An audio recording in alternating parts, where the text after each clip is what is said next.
Video ini gue akan coba latihan lagi yang ketiga untuk trading di foreign exchange juga ya melalui platform MFX. Nah, di sini gue masih menggunakan akun demo juga. Nah, buat kamu semua yang penasaran, simak video ini sampai habis.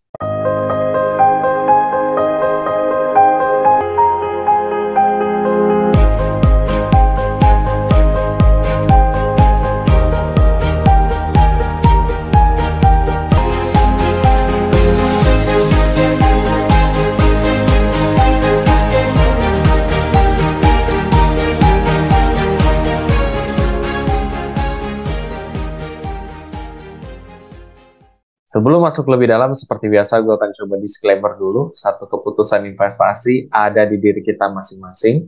Dua, investasi itu ada resiko. Salah satu resikonya adalah penurunan. Ketiga, gue tidak pernah mengadakan titip dana sama sekali. Ya, keempat, gue tidak ingin menjelekkan brand atau institusi atau apapun. Oke, nah sekarang gue akan coba share screen dulu ke sobat investor semua di sini. Ya, jadi di sini gue lanjutin ya yang akun trade gue sebelumnya. Sekarang 1274 ya. Oke, kita lihat di sini. Trading signal ya, kita akan pengen lihat trading signal. Oke. Nah, dari trading signal ini kira-kira yang paling baru apa? Oh, ini katanya sell Euro Japan Yen ya. EUR JPY asik. Nah, katanya sih dia berdasarkan signalnya harusnya sell. Kita lihat dulu ya, itu seperti apa. Setuju nggak gue? Nah, di sini berdasarkan daily seharusnya memang sell ya. Sampai di 135.580 ya. Itu seharusnya berdasarkan daily, tapi kalau kita pastikan dulu, iya benar, 135. Sini lah. Mau nyari aman di sini deh, 135.612. 135.612. 135.612. Oke, oke, iya benar sel. 135.612. Mau cari aman ya. Nah, ini dia, tuh kan, dia lebih riskan lagi nih. Tuh, dia sell. Satu lot. Gue ngikutin signal ya, tumben nih. 135.612. 612 ya, 612. Nah, sedangkan stop loss gua nggak bisa segini, Pak. Stop lossnya pasti harus lebih banyak daripada ini. Jadi ya stop lossnya mungkin di sini kali ya. 137.933. 933. Wah, gede banget ya. Yang di sini deh. 137.481. 481. Ya. 137.500. 600 lah. Nah, sedikit lebih. Nah, ini kalau kalau gue pribadi stop loss harus lebih gede dibandingkan take profit. Tapi beberapa berpendapat beda. TP sama SL itu harus sama. Atau TP sama SL, at least SL di bawah daripada TP juga ya. Nah, take profit. Jadi gue akan metode seperti ini. Gue nggak tahu benar atau enggak. We'll see. Nah, berdasarkan kurva 1 menit, dia masih naik juga. Sebenarnya baiknya lu coba tunggu nih yang kayak gini nih. Tiga bar merah di sini. Nah, jadi lu memang harus bersabar baru lo tembak sell. Kalau gue biasanya seperti itu.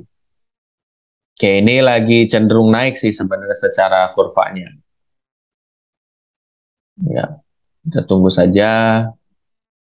Bersabar, bersabar. Kok ngeheng ya guys ya, wait. Kok ngeheng ya? Ini signal gue lagi jelek apa gimana ya? Waduh, TP gue berubah nih. Ya udah nggak apa-apa deh 300-an, kita nggak usah terlalu ini. Stop lossnya 200 lebih lah. Itu 36, 950 lah. Masih terlalu kecil. 37. 100. Nah, kan gini, lebih asik nih. Ini dua kan, dua bar baru.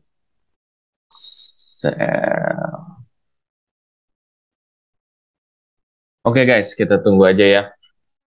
bakal seperti apa jadinya nanti.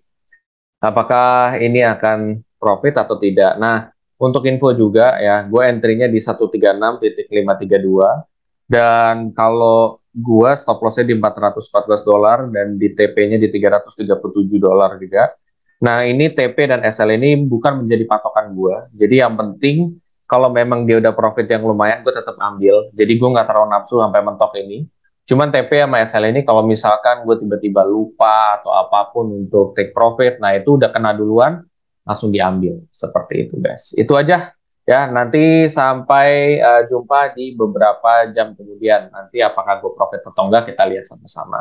Oke, balik lagi. Gue di 35 menit kemudian atau sekitar 40 menit kemudian. Dan ternyata gue sudah mendapatkan hasil juga ya dari trade gue. Tadi gue pikir gue nunggu harus berjam-jam dulu gitu.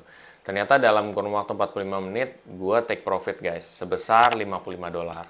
Ya jadi alhamdulillah jadi udah dapat 55 dolar dibandingkan dengan yang latihan kedua. Latihan ketiga hasilnya lebih gede juga. Nah ini sesuatu hal positif juga. Ya kalau misalkan di nyatanya kan 55 dolar berarti ya sekitar lu kaliin aja 15.000 kali 5. Ya itu udah 700 ribuan lebih mungkin. Nah itu suatu hal yang positif juga. Jadi sejauh dari latihan gua beberapa kali ini memang hasilnya bagus dan memang profit guys ya. Nah kalau misalkan cara gua gimana cara profit yaitu yang gue bilang tadi. Itu perhatikan kurvanya secara seksama gitu dari daily 4 jam, sejam. Nah, lo cek tuh. Nah, biasanya kadang-kadang itu tuh suka berlawanan gitu antara daily dengan 1 jam atau 4 jam. Itu bisa. Karena misalkan, oh kayaknya 1 jam ke depan potensinya dia naik dulu nih. Tetapi kalau kita lihat dalam sehari, dia turun gitu. Secara kurva garis besarnya dia turun. Nah, lu mau ngambil yang mana nih? Per 4 jam, sejam, atau mungkin 1 hari. Ya kalau 1 hari potensialnya adalah lu bisa dapat untung gede atau lu boncos gede gitu. Atau misalkan ya rugi gede gitu. Tetapi kalau misalkan sejam itu biasanya ruginya akan lebih kecil, potensi keuntungannya juga lebih kecil ketimbang dalam 1 hari tersebut. Tetapi balik lagi sih tergantung daripada ketepatan lu dalam mempinpoint take profit dan stop loss juga. Nah, tetapi dua hal ini adalah dua hal penting, makanya gue tetap set juga TP sama SL. Itu bukan menjadikan gue pasti harus ngikutin TP-nya, enggak. Kalau misalkan udah profit dan udah cukup, gue ambil gitu. Jadi nggak usah harus sampai rakus, sampai banyak juga. Yang penting udah ada profit, dan profitnya tetap masih konsisten. Nah, ingat ya, aplikasi MIFX ini adalah aplikasi yang sudah terdaftar dan diawasi oleh Bapepti juga. Bapepti itu adalah Badan Pengawas Komoditas. Jadi kalau misalkan untuk foreign exchange, untuk misalkan emas, untuk yang misalkan cryptocurrency itu biasanya diawasin oleh Menteri Perdagangan, ya Kementerian Perdagangan itu dari Bapepti. Itu dari Indonesianya. Jadi sebenarnya secara legalitas itu sudah oke di Indonesia. Itu guys ya, jadi perjalanan gue seperti itu untuk latihan ketiga ini. Gue nggak tahu apakah ada latihan keempat, latihan kelima, ya kita lihat dulu. Apakah memang banyak orang yang menonton video ini juga dan memang suka dan merasa bermanfaat. Nanti kita akan coba latihan lagi dan lebih detail gitu ya.